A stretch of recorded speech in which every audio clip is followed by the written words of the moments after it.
Hello and welcome here sa aming YouTube channel. Hello, Melods! Chesh, chesh! Jindare, jindare!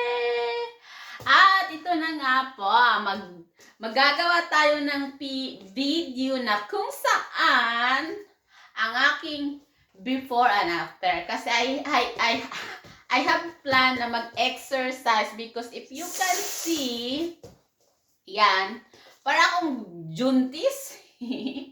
Kahit ano, o yan, o, yung paliitin mo ba? Ayan, o.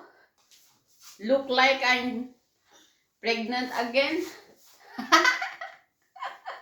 See? Yan, normal ko yan na ano. Normal ko yan na tawag nito.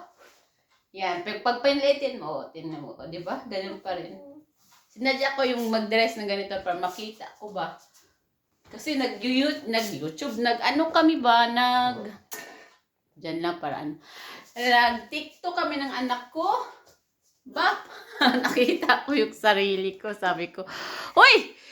Para na akong dambuhalang. Yan o? Di ba? So, ito yung aking before.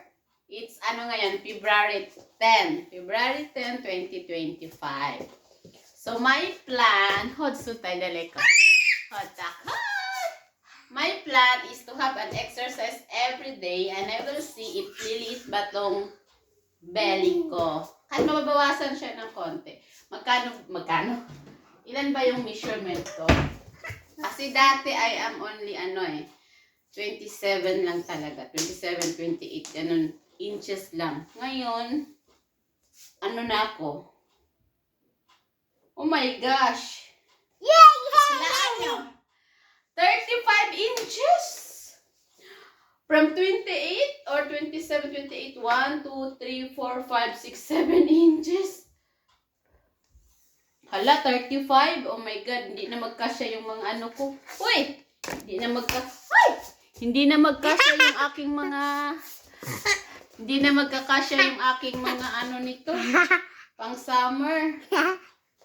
So, yun lamang po ang ating vlog for today. So, i-achieve natin na mag-below 35 ako. Below 35. Below 35. Yes! Below 35! Below 35! Yeah! Ma'am! Papa! David Senya! David Saka! Good job! Adik talaga to. Oh, ay! So rubbish. Tampats o tam! Uy! What's it? Yan ang baby ni. Ang baby ko. So, ilimashlat, yes, tas ilimashlat. Di ba, Lata? Di ba? How old are you? 2! Yan! So, yun lang po for today's vlog. Papa! Bye-bye!